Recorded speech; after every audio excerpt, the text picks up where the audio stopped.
জ্বালা চালের গুঁড়িগুলা মিশ্রণ করতেছি অল্প অল্প দিয়ে, যাতে সবগুলার সাথে ভালোভাবে মিশ্রণ হয়।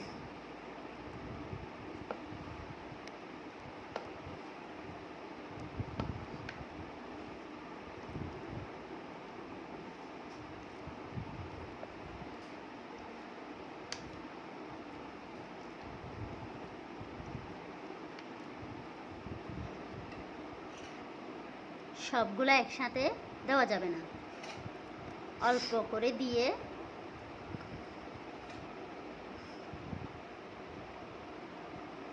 অল্প অল্প দিয়ে ভালোভাবে মিশ্রণ করে নিতে হবে।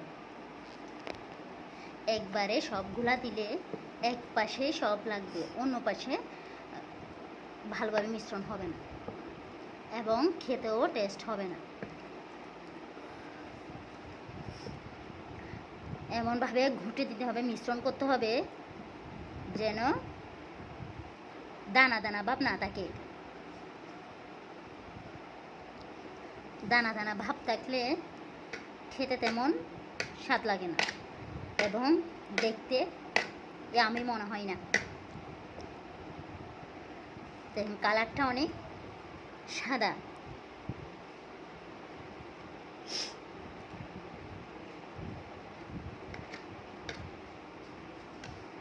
1 কেজি আতপ চাল, আর এখানে 1 পা জ্বালা চালের গুঁড়ি। জ্বালা চাল দিয়ে 3 কেজি চাউলের মধুভাত রান্না করা যায়। দেখছেন মধুভাত রান্না করা অনেক কঠিন, তারা এই পদ্ধতি ফলো করলে খুব সহজে রান্না করে ফেলতে পারবেন। কিছু কাঁঠাল পাতা নিয়েছি, এগুলো ভালো করে ধুয়ে পরিষ্কার করে নিয়েছি। সময় করে বেশি করে মিশ্রণ করতে হবে, যত মিশ্রণ করবে ততই স্বাদ ফ্লেভারটা আসবে। যদি এরকম ধরলে কাঠির মধ্যে লেগে না থাকে, পড়ে যায়, তাহলে মনে করবো যে আমাদের ঘুঁটাটা খুব ভালোভাবে হয়েছে। মিশ্রণটা হয়ে গেছে। মিশ্রণটা করতে একটু সময় লাগে। কিছু গুঁড়ি রেখে, জ্বালা চালের কিছু গুঁড়ি রেখে আর বাকি সবগুলো গুঁড়ি অল্প অল্প করে দিয়ে মেশাতে হবে। সবগুলো একসাথে মেশানো যায় না, সবগুলো একসাথে মেশাতে গেলে ভালোভাবে মিশ্রণটা হয় না। এমনভাবে মিশ্রণ করতে হবে যাতে দানা দানা ভাবটা না থাকে। এটা নারকেল নিয়েছি, মধুভাত নারকেল ছাড়া খেতে ভালো লাগে না। প্রথমে এখানে আমরা কাঁই চাইতে ইয়া করি,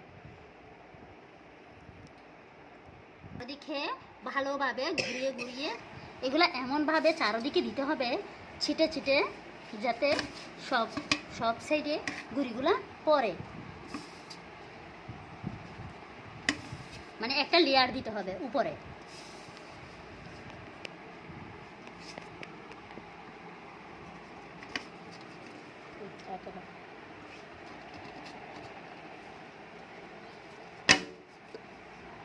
গুলা বাকি রাখছিলাম সেগুলা একটা লেয়ার করে দিলাম, ঢেকে দিলাম। এখন ওই গুঁড়ি লেয়ার করে দিলাম, সে গুঁড়ির উপর দিয়ে কাঁঠাল পাতাটা পরিষ্কার করে কাঁঠাল পাতা রেখেছিলাম সেগুলো সুন্দর করে বসিয়ে দিতে হবে। এভাবে একটা একটা করে ঢেকে দিতে হবে।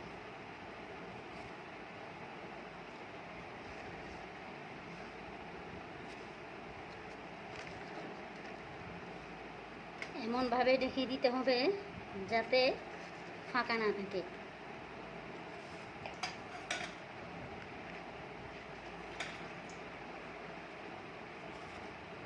এইভাবে সবগুলা পাতা বিছিয়ে দিলাম, দেখে দিলাম গুঁড়ি লেয়ারটা পাতার নিচে ঢেকে গেছে। এটা কাল সকালে এগুলা খাওয়া হবে। সারা রাত এটা মধুভাত বসানো থাকবে, সকালে পাতাগুলা নিয়ে তারপর পরিবেশন করা হবে। পলিথিন দিয়ে ভালো করে ঢেকে দিতে হবে, চাপা দিয়ে দিতে হবে যাতে একটু ভাপ থাকে, গরম ভাবটা একটু ভিতরে থাকে।